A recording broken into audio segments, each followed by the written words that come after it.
Hi అండి, welcome back to my channel. నేను మీ శైలజ. ఈరోజు నేను చాలా మంచి స్వీట్ రెసిపీని అయితే చేసి చూపించబోతున్నాయండి. అది స్వీట్ షాప్స్లో స్టైల్లో చాక్లెట్ బర్ఫీని ఇంట్లోనే మనం ఈజీగా చేసుకోవచ్చు. ఇది ఇంట్లో ఉన్న వాటితోనే ఈ స్వీట్ని అయితే మనం అప్పటికప్పుడు రెడీ చేసేసుకోవచ్చండి. కేవలం 10 నిమిషాల్లో ఈ స్వీట్ని అయితే రెడీ చేసుకోవచ్చు. ఏదైనా స్వీట్ తినాలనిపిస్తే ఒకసారి తప్పకుండా అయితే ఈ స్వీట్ని ట్రై చేయండి.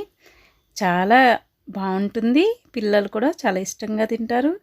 ఎవరైనా ఫ్రెండ్స్ అయినా చుట్టాలైనా వస్తే అప్పటికప్పుడు ఈ స్వీట్ని అయితే రెడీ చేసి పెట్టుకోవచ్చు. ఏదైనా పండగల సందర్భంలో ఎప్పుడైనా సరే చాలా రుచిగా ఉంటుందండి స్వీట్. అన్నీ ఇంట్లో ఉండే వస్తువులేనండి. ఇంట్లో ఉండే వస్తువులన్నిటితోనే ఈ స్వీట్ని అయితే చాలా ఈజీగా మనం రెడీ చేసుకోవచ్చు. తప్పకుండా ఒకసారి అయితే ఫుల్ వీడియోని చూసి ట్రై చేయండి. హాయ్ అండి, welcome to my channel. It's my own Telugu. దీనికోసం ముందుగా మనం 1 కప్పు పంచదారని అయితే మిక్సీ పట్టుకోవాలండి. ఇలా మెత్తని పౌడర్ లాగా గ్రైండ్ చేసి పక్కన పెట్టేసుకోండి. ఇప్పుడు స్టవ్ వెలిగించుకుని ముక్కుడు పెట్టుకుని ఒక 2 స్పూన్ల నెయ్యిని వేసుకోండి. దీనికి మనకి ఒక 6 స్పూన్ల వరకు నెయ్యి పడుతుందండి. ఇలాగా 2 స్పూన్ల నెయ్యి వేసుకున్నాక మనం 1 కప్పు మైదా పిండిని వేసుకోవాలి. అది కొంచెం ఒక 2 నిమిషాలు వేగాక ఇంకొక 2 స్పూన్లు వేసుకోవాలండి నెయ్యిని. ఇలాగా పిండి అంతటికి కూడా నెయ్యి పట్టేలాగా వేసుకోవాలన్నమాట. నెయ్యిలో వేయించుకుంటూ ఉండాలి. పిండి కమ్మటి వాసన వస్తుందండి. ఇలా వేగుతున్నప్పుడు ఇలాగా మంచిగా దగ్గరగా అవుతుందన్నమాట. పిండి నెయ్యి పీల్చుకుని మైదా పిండి అంతా కూడా ఇలాగ పీల్చుకుంటుంది. ఇప్పుడు మనం ఒక 1/2 కప్పు వరకు పాలపొడిని వేసుకోవచ్చు. మీ దగ్గర పాలపొడి ఉంటే వేసుకోండి, మిల్క్ పౌడర్ లేకుంటే వదిలేసేయండి. అలాగే ఒక 2 స్పూన్ల ఇలాచీ పౌడర్ని వేసేసుకోండి. ఇప్పుడు దీన్ని కూడా మొత్తం అంతా కలిసేలాగా కలుపుకోండి. ఇప్పుడు మనం ఆల్రెడీ మిక్సీ పట్టి పెట్టుకున్నాం కదా పంచదార పొడిని, దాన్ని కూడా ఇందులోకి వేసేసుకోవాలన్నమాట. పంచదార పొడి వేసుకున్నాక కొంచెం అడుగు పట్టినట్టు అవుతుందండి. అందుకోసమని కొంచెం అంటే 2-3 స్పూన్ల మంచి నీళ్ళని వేస్తే సరిపోతుంది. ఇలాగా జారుగా అవుతుంది. జారుగా అయ్యి మళ్ళీ తిక్కుగా అయిపోతుంది అనమాట. ఇలాగా బాగా కలుపుకుంటూ ఉడికించుకోవాలండి. ఇప్పుడు మనకి నెయ్యి రిలీజ్ అయిపోతుంది చూసారా దీంట్లోంచి. ఇప్పుడు మనం దీన్ని 2 పార్ట్స్గా విడదీసుకోవాలన్నమాట. కొంచెం ఒక గిన్నెలోకి పక్కకు తీసేసి పెట్టుకోండి. మిగతా దాంట్లో నేను 1 స్పూను కోకో పౌడర్ని వేస్తున్నా. మీరు ఈ కోకో పౌడర్ ప్లేస్లో కాఫీ పొడి వేసుకోవచ్చు, బార్న్విటా వేసుకోవచ్చు, బూస్ట్ కూడా వేసుకోవచ్చు, బ్రూ కూడా వేసుకోవచ్చండి. ఇలాగ వేసుకుని కలిపేసుకున్నాక దీన్ని ఫాస్ట్గాని ఒక ప్లేట్ తీసుకుని మీరు ఎందులోకి అయితే వేసుకోవాలనుకుంటున్నారో ఆ ప్లేట్కి కొంచెం నెయ్యి పాముకుని మనం 2 పార్ట్స్గా చేసుకున్నాం కదా, ఒకదాన్ని ఇందులో వేసేసుకుని ఇలాగా ఈక్వల్గా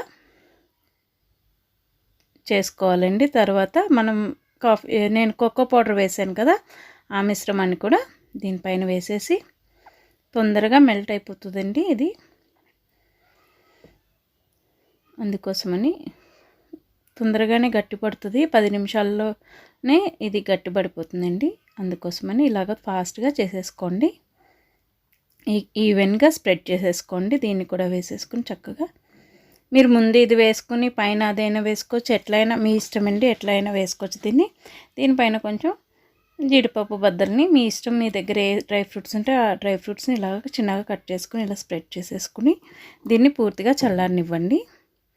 చల్లారాక మనం ప్లేట్కి ఆల్రెడీ గ్రీస్ చేసుకున్నాం కదా నెయ్యిని, ఇది మనం చాక్తో ఇలాగా అంచులన లూజ్ చేస్తే అది ఈజీగానే ఊడొచ్చేస్తుందండి చేతికి. ఎక్కువేం కష్టపడాల్సిన పని లేదు. ఇలాగా ఊడొచ్చేస్తుంది మనకి ఈజీగానే. ఇదిగో చూసారా ఎంత బాగా వచ్చిందో స్వీట్. ఇది నోట్లో వేసుకుంటే వెన్నలా కరిగిపోతుందండి. చాలా టేస్టీగా ఉంటుంది. ఒకసారి అయితే తప్పకుండా ట్రై చేయండి.